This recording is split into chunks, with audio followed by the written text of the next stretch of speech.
and gentlemen, welcome to the 2021 Jewish Family and Children's Service Brighter Tomorrow Luncheon. Our virtual program is about to begin.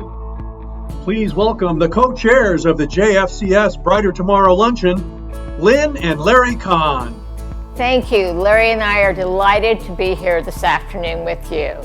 Larry and I would also like to welcome and thank you for joining us in JFCS for this year's 12th annual Brighter Tomorrow event. We are honored and so happy to be chairing this special event for Jewish Family and Children's Service. We first became acquainted with JFCS some 28 years ago when we sought their help in adopting our second child. Moving forward to 2002, we once again reached out to JFCS for mental health guidance. The impact of JFCS is truly remarkable and has been a steadfast resource for healing lives in our community since 1935. Since 2008, Larry and I have been ardent supporters of JFCS. Throughout the pandemic, during the last year, so many individuals in our community have required and needed assistance from JFCS. Larry and I and everyone at JFCS truly appreciate your kindness and goodwill. While we have all withstood changes and adjustments to our lives over the last year, one thing has not changed: your dedication and commitment to JFCS mission, our collective mission of healing lives. With that in mind, we want to thank our major sponsors this afternoon for their incredible generosity in support of today's event. The Lubin-Lorsch family, Able Financial Group, Dickinson Wright, the Gerald Rosenbluth Family Fund at the Arizona Community Foundation, Valerie and Herschel Richter. Larry and I are honored to welcome Dr. Laurie Henderson, JFCS President and Chief Executive Officer.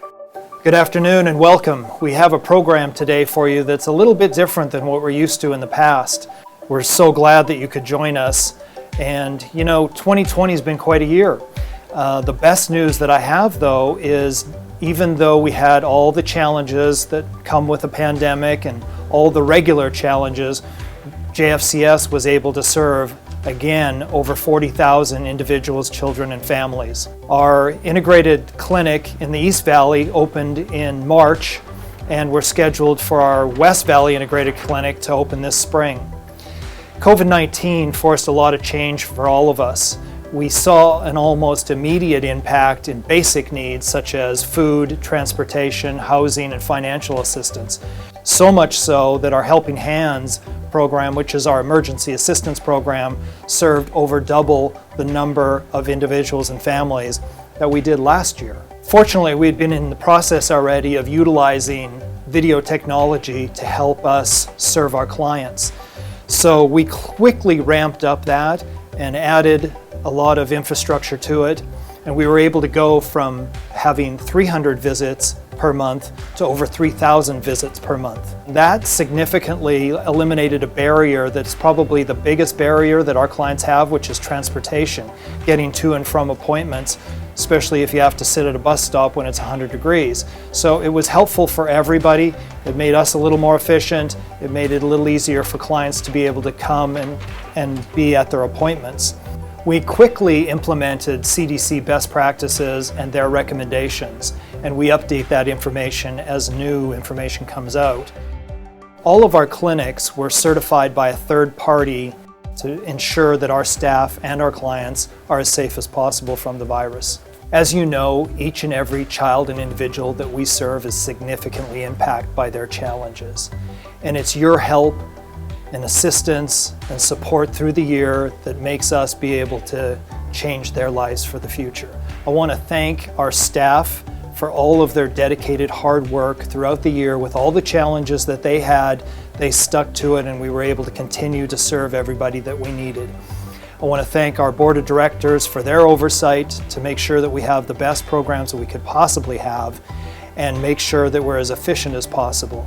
And very importantly, I want to thank all of you here today, those that weren't able to be with us today, for your support throughout the year. It's what makes all the difference for us to be able to serve everybody. So as you'll see from the video and you'll hear from the speaker, everybody has challenges at some point in their life, and we're here to help everybody. We've now completed 85 years of service. We're looking forward to another 85. So please enjoy the program, stay healthy, and stay safe. Thank you, Dr. Henderson, for the update, and most importantly, for your outstanding leadership. It is now my pleasure to welcome our keynote speaker, Mr. Robert Sarver. Robert Sarver is the managing partner of Arizona's original sports franchise, the Phoenix Suns. In addition, as an Arizona native and Valley resident, Mr. Sarver is a successful businessman, committed philanthropist, husband, and father. JFCS is very honored and grateful for his generosity over the years. Please join us in welcoming Mr. Robert Sarver. Thank you, Larry and Lynn, for those kind words. Good afternoon, I'm Robert Sarver. My involvement with JFCS goes back, well, almost 50 years. Now more than ever, the services of JFCS are needed in the community. I know we can't get together in person today, but I appreciate every one of you donating to this luncheon and participating in the event.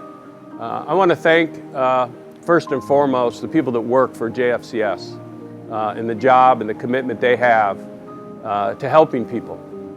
That includes all the employees, and it includes the board of directors who spent a lot of their time helping this organization.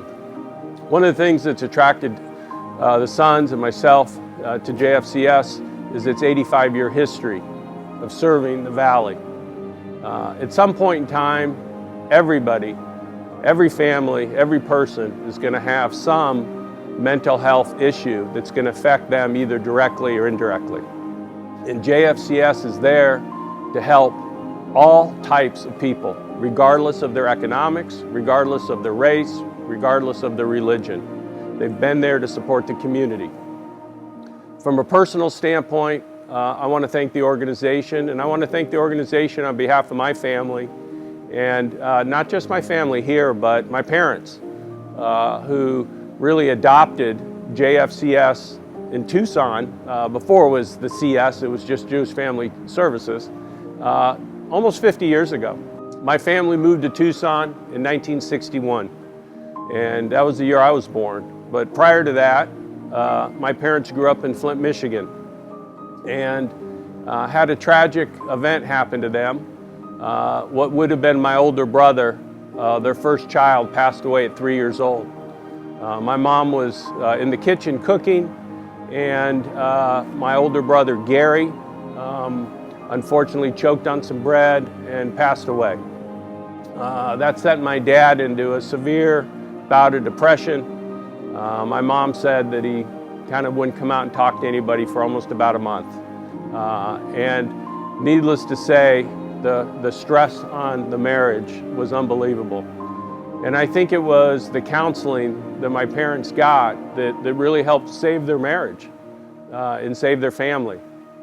And that's what my parents had in mind when they named the Gary I. Sarver Counseling Center over 45 years ago in Tucson, Arizona.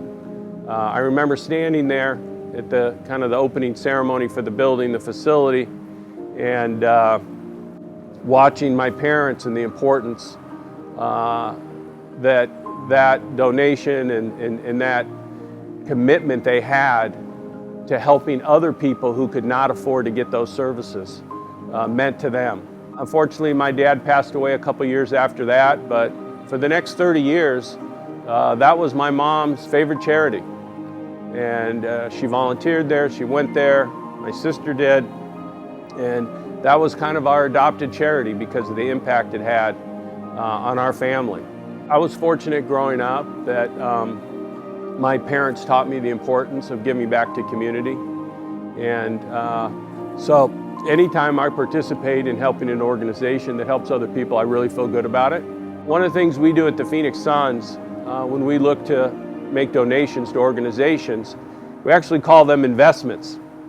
And in order to make a good investment, we underwrite the organization. We want to make sure we know where our money is going to be invested and what kind of return we're going to get on that investment. And so when we stepped up to help JFCS last year, it was with a lot of due diligence and a lot of thought on behalf of our staff and our board. And the reason we support this organization is this is one hell of an organization. The impact your dollars will have in the community is significant, and the people you're helping, for the most part, are people that have no other way of getting help. Mental health issues are no different than any other issues. You know, if you've got high blood pressure, you go to a doctor and they tell you how to try to manage it and take care of it. Sometimes it's through medicine, and if you have mental health issues, it's the same thing. But if you're struggling with your mind, you're going to be struggling to do everything. And being able to treat the mind helps treat the entire body and really makes life much better for a lot of people. You know, the magnitude of JFCS in the Valley and its impact in the Valley through its 4 different locations, especially the ones in Maryvale and Glendale, really hit a chord for me. Those people, without JFCS there, really wouldn't be able to get the help that they need. And that help not only impacts them, but impacts their children and their spouses. 40,000 people a year get treated by this organization. It has a tremendous impact, and that impact is just right here in the Valley, right in our own community. And I think we all have a commitment to help our community. And, as my dad told me a long time ago, when you take from the community, you have an obligation to give back to that community. And I've always tried to live by that. The work you guys do for this community is fantastic. And once again, I just want to say from my family standpoint and from the Phoenix Suns, we really appreciate everything you do for this community. So thank you. I had lost my job unexpectedly, and then within a week after that, my fiance lost her job, all due to COVID. You have that moment of absolute terror and fear when it happens. That realization that, oh man, I gotta ask somebody else for help. Asking for help from anybody but your family, that's one of the toughest decisions that you make. At the time, it was make that decision or create a really big mess for myself as I move forward. I was in an abusive relationship, which then led to a lot of custody, court hearings. When I was going through the court hearings, it was one of the most scariest places to be by yourself in something like this. About 2 years ago, my son's mother and I started to see signs with our son that was becoming a little more concerning. We were having issues at daycares. We were really worried about that because of his interaction with other children wasn't a positive one. Someone suggested we get him tested just to kind of see what was going on. And so we did. We went to this, different resources, but it was always, here's a phone number, call them. The hardest thing for me was, as his dad, that's my job. My job is to raise my children and take care of them and protect them. For a while there, I didn't feel like I was doing my job. It was a complete nightmare. It really was. Not knowing what was going on with my son, not knowing how to handle that, not knowing what to do. I mean, that's crushing as a parent. He needed things I didn't understand and I wasn't able to provide. There was this girl JFCS had sent me. When I went to go get my order of protection, she had came with me. At the end of that court hearing, it didn't go the way I wanted to, but she looked at me and she was so genuinely upset and hurt. And she had told me, I believe you. And those 3 little words were what I needed to hear. She's just provided a lot of the hope that I lost way in the beginning. My grandma, she's a resourceful person, and she really believes in the Jewish community, here and abroad. My grandma's a Holocaust survivor. As she was, going through the options we had, she mentioned her contact at Jewish Family and Children's Service. What I remember was the kindness. I think the kindness of people really shines through when you're in a tough spot. You trust that person right off the bat because you see that they're truly there just to help you in that moment. You take for granted when everything's okay, right? You never think about what happens when you're not okay. They do think about it and they do help you. No matter what year it is, but especially this year, that was a game changer for me. After so many resources and whatnot, my son's mom actually came to me and said that she found a new resource. It was the Jewish Family and Children's Service. She said, hey, let's give it a shot. What do we got to lose? And absolutely, I said, yeah, sure. And we actually started hitting milestones. We actually started finding what was going on with him. My son responded to them, to the therapy. I immediately saw the impact that it had on my child. But more so, I saw what it had on me. I always tell her there's no words that I could find to describe her and the knowledge and the support and comfort and help that she has given me. I have her in my corner. No matter how ugly some things get, there are people out there that want to help you. There's light at the end of the tunnel. You start to find yourself. When you find a resource and a group of individuals that truly care about you, you're not a number. You're not a dollar sign. They truly care. They go out of their way to ensure that my son has the resources that he needs and that we have the resources to help my son. When we walked into the Jewish Family and Children's Service, it felt complete. It finally felt like we'd hit the mark. Donation and support-wise, this is the best option you have. That level of commitment, that level of care, there's not a price tag for it. It's making sure that we're okay, especially with everything that's going on right now. What more could you ask for? If you are a charitable person or consider yourself someone that believes in supporting their community, I would strongly suggest that this is where you lend that financial or volunteer time. My fiance and I are indebted to JFCS. That is a connection I'll have for the rest of my life. That is going to be something that I think of many, many years from now. I didn't fall on my face completely. I fell a little bit and I got helped up, man. That's everything. That's what Jewish Family and Children's Service did for me. Because JFCS and Maria have been in my life, I'm about to complete another degree. I now am going to pass on that help that they've given me. I'm looking forward to the day when I'm back on my feet. I can return the favor, supporting the Jewish Family and Children's Service, but giving back to what I've received from them. It started with that. I believe you. For the friends and donors, thank you, because without their generosity is also that same thing. I believe you, we're here for you, don't give up. Someone is in your corner. I wished everybody was able to find what we found in the Jewish Family and Children's Service. It's not how can we help you, it's what do you need. And for me, that's the difference. That shows me that they truly care. They are the biggest blessing that could ever happen to us and our son.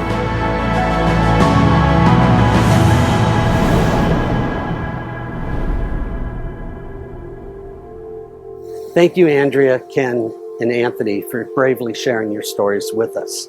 My name is Ed Ober, and I am a member of the JFCS Governance Board. It is my honor to speak with you this afternoon. Last year, JFCS touched the lives of over 40,000 people, all while safely and respectfully navigating the pandemic. That's incredible. With grit, determination, and innovation, JFCS found new and effective ways to provide services for the most vulnerable in our community. I learned the mitzvah, the good deed of giving, from watching my parents. I saw them volunteer and give their energy and time. I saw them serve on boards. I saw them donate to worthy causes. My wife Gail and I have tried our best to mirror that same behavior with our children. L'dor v'dor, from generation to generation, we pass on this important life lesson. I would like you to do me a favor. When this virtual event ends, don't close your laptop, don't put down your iPad. Take a few minutes and give to JFCS today. Don't wait. Don't wait. We need to flood JFCS with donations. Now is the perfect moment to give to JFCS because there are so many people who are having a very difficult time. We need you to be generous and caring. We can't do this without you. Please complete the gift form that you received in the mail or donate online. Write a check, put it on your credit card, make a pledge and we'll invoice you, or talk to your financial advisor about a contribution from your donor-advised fund. Make a multi-year contribution, make a monthly pledge, and don't forget the Arizona charitable tax credit of $400 for a single filer and $800 for couples who file jointly. How cool would it be if everyone watching this virtual event made their donation by the end of today? That would be something. Do it to honor your parents. Do it to teach your children. Do it to nurture your soul. Thank you for caring. Thank you for giving generously to JFCS.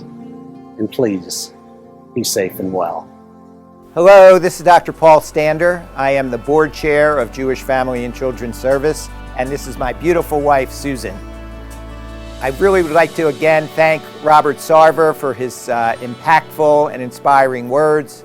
I'd like to thank Lynn and Larry Kahn, the chair people, for this year's Brighter Tomorrow event. We couldn't have pulled this off without their hard work. You know, I've been on the board now close to 10 years, and each year Jewish Family and Children's Service faces unique and growing challenges. But obviously, like all of the rest of you, 2020 and even now as we start 2021, we're facing challenges unlike we've seen in the past. But thanks to all of you out there who have hosted virtual events in their homes, in their offices, literally around the world, we've been able to pull off another successful event. And of course, we couldn't put on this event without the help of our major sponsors. So we would like to thank the Lubin Lorsch family, Able Financial Group, Dickinson Wright, the Gerald Rosenbluth Family Fund at the Arizona Community Foundation, and Valerie and Herschel Richter. Thank you, board members, and thank you, JFCS staff.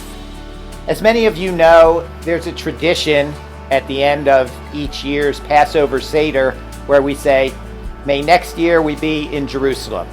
Well, to take off on that tradition, let's say, hopefully, may next year we be together in person at a Brighter Tomorrow luncheon. Thank you all again.